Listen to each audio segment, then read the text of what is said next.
Yo, YouTube, it's Nick Blair. What's up? Today, man, I know I ain't uploaded a video in a while, a few weeks.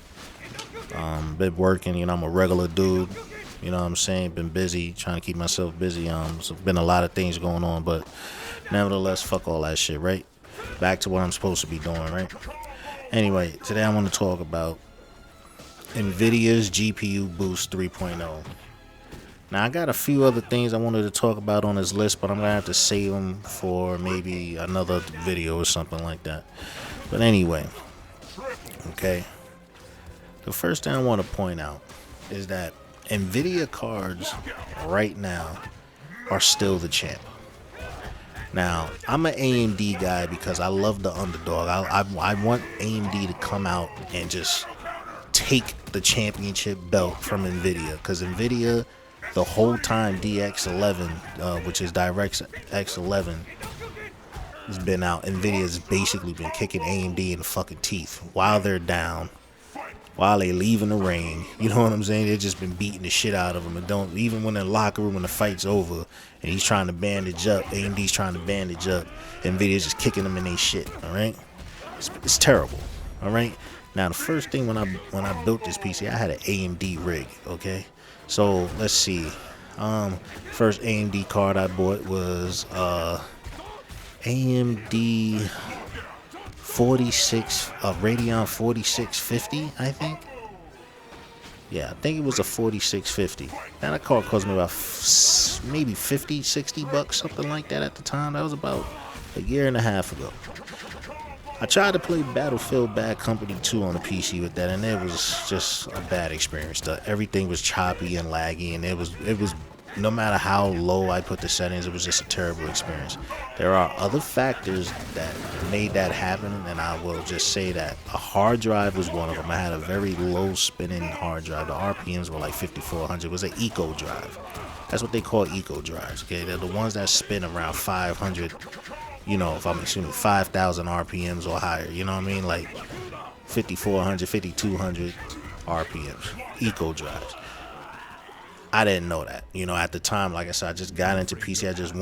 I just fucking dove in and really just was like, boom, oh, graphics card, oh, CPU, oh, just finding the parts to buy, not really understanding like bottlenecks and things like that, things that can hinder the performance of your system, and it could be one component that'll fuck your whole shit up. But anyway, I had that 4650 from Radeon, and then I went and noticed that I had a problem, so I went, waited a little while. A few months later, I bought a R7 370. Now, this graphics card was fucking awesome, right? Because now I can play some of these games like Battlefield Bad Company, but I was still having the lag problem. I was still having that hard drive issue. And I noticed it because even though I could run Battlefield Bad Company 2 and it was playable, it was jerk jerked lagging. It was something wrong with it. It wasn't the graphics card at this point in time, because I could play that game at medium settings, and it was just still jerky. And I still play with that card every now and then. Well, I shouldn't say now, because I got so much better cards.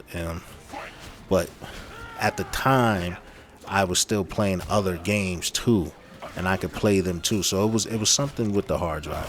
But anyway, so I end up upgrading, and I said, you know what? Maybe I need an even more powerful graphics card. At this time, I still had the same shitty ass fucking hard drive, right? So I get a R9 390.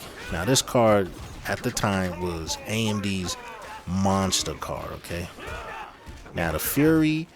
The R9 Fury and the Fury X, that came out, I think, slightly before or maybe after I bought my R9 390. But the R9 390, I was playing fucking Fallout, dude.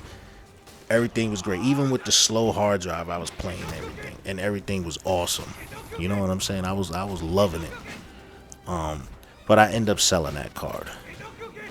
So I went back to the R7 370 because I kept that one as a backup, and I sold the R9 390 on eBay. I think I sold it for like $390. And it was awesome. But I said I was running into some issues with Fallout 4, and I was like, you know what? I'm gonna go switch to Nvidia. So I switched to Nvidia. A few months later, I buy a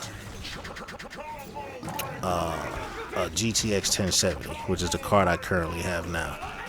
Now, Fallout saw a big improvement as far as certain areas that I went into. But I was still running into a lot of frame dips in certain areas in the city. So I said, you know what? It's probably still my hardest. So I went and bought an SSD. Load times is awesome with an SSD, but still was having those frame dips, even though I had the Nvidia.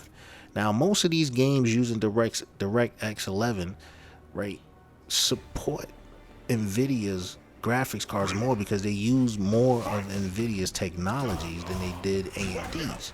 So Nvidia's had a huge advantage for years over AMD because of this. They basically had the fucking whole organization, the whole gaming industry really behind Nvidia. And there was no way AMD can come back from this. Okay? But I'm saying this to you because it's very important to understand that the tables are turning with DX12. And this is where I'm actually afraid. I shouldn't say afraid, because I'm not fucking afraid really too much, but I want to make sure that the next time I purchase something, it's going to be more future proof in a sense, because things are changing for AMD and things are going to change for Nvidia in a bad way, because these DirectX 12 games are showing that while Nvidia can still hang with AMD is seeing slightly better performances, and that means now AMD is strictly competitive, and AMD's prices have always been competitive. So now that the performance is going to match is going to exceed their pricing. Wow, that's going to be fucking crazy. But I want to tell you also why I'm saying this about Nvidia, because Nvidia made a mistake with GPU Boost 3.0. They really did.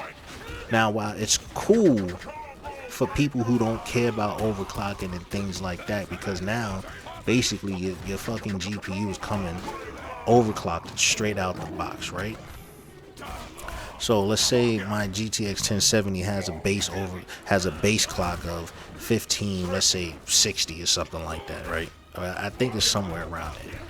Now, GPU Boost 3.0 boosts your shit over automatically. So instead of you learning how to overclock your GPU and making you feel like you're squeezing more power out of your car, so that way people are like, oh yeah, these cars are fucking awesome because I just got plus 400 on the core. You know what I'm saying? Now it's doing it for you. So now when you overclock your GTX graphics cards now, the Pascal editions, it's like for me, I'm only getting plus like 60 or plus 70. And now currently right now, mine is actually plus 55 right now on the core clock. Now the Pascals are really good on the memory. Okay, so GPU Boost is not doing too much to the memory. So what they're doing is giving you the manual overclocking room for the memory clock, right, boost, but they're not giving you that on a GPU. And why do I think that is? I think that is because they know that for the market that these Pascal cards are really capable of a lot more. So they're going to come out with a 1080 Ti, right, or a 1070 Ti, and then they're going to have faster clocks, and they're going to have some little bullshit feature that they're going to act like, well, here goes another reason to spend $400 or $500 on a 1070, or $800 on a fucking, or $900 on a fucking 1080 Ti. Listen, man, GPU boost is a good idea, like I said, for people who's not caring to overclock much, but a person who really overclocks, and this is my opinion, this is what I have gathered after watching many videos by a lot of computer guys on YouTube and things like that, and even experiencing overclocking with myself with 3 different video cards. So I would pretty much say that I've put the money in and I've put the time in to realize what's going on with that, and to realize that GPU Boost is cool, like I said, for people who are not overclockers. But people who are overclockers are gonna feel like their cards are not giving them that boost after they're manually overclocking, and that's gonna really hurt Nvidia, because if AMD has never really been, I think, big on the overclocking. Maybe when they was bringing out their 7000 series, but that's a long time ago. But now, everything is different, man. Everything is different, and GPU boost is really made overclocking on Nvidia graphics cards kind of shit, and that's just my opinion. And doesn't matter what anybody else think. You can go, you put some time and effort into overclocking, and you'll see what I'm saying. People used to get like 200-300 on their cores by manually overclocking, and now they're getting like less than 100 like me, because they're doing that once for control of the graphics cards, so they can bring out other models. Is number one, is really what GPU boost is really for, and that's my opinion. They ain't say that, but I'm pretty sure that's what it fucking is. All right, they don't want you to really push these cards the way every one of these cards are really meant, to show their true power. But whatever, right? But I also want to say that AMD's got a trick up their sleeve, and they released all these RX, series of their graphics cards, which is really low to medium tier cards. I think there's a rumored 490 supposed to come out soon, at some point, maybe next year. But that's that thing. That's something that we haven't seen yet. I really can't talk about it, but I heard a rumor that the RX 490 is supposed to come out, or at least that's the rumored name too. So that name might not even be plausible, but they're supposed to come out with a whole new chipset for graphics cards.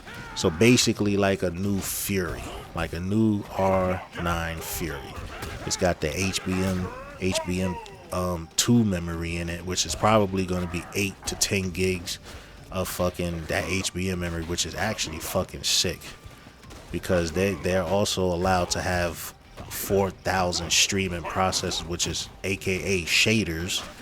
Okay, and the more shaders you got, the more things you can do on screen, from my understanding. So those cards are going to be crazy, and I know Nvidia is good at what they do, but that's going to be a really, really big thing for AMD when that time comes. But for right now, I just say, if you want to buy a graphics card, give AMD a chance. Wait a little longer if you can. Wait till they drop their Vega line, and let's see what they bring to the table. Then, Nvidia's probably, I'm pretty sure, going to drop some TI editions next year of the 1070 and the 1080, and I think that's what they're waiting for. And I think that's what's gonna happen. So this next time around, I'm gonna most likely build a strictly AMD build, and I can't wait till AMD new CPUs, the Zen architecture, come out. That's gonna be fucking dope, because they've been trying to compete with Intel and really never could. AMD's always held the low to medium range. So that's it. Anyway, this is Nick Bled. If you liked the video and learned something from it, thumbs up. If you don't like it, thumb it down, but then go fuck yourself, alright? Peace. See you in the next vid.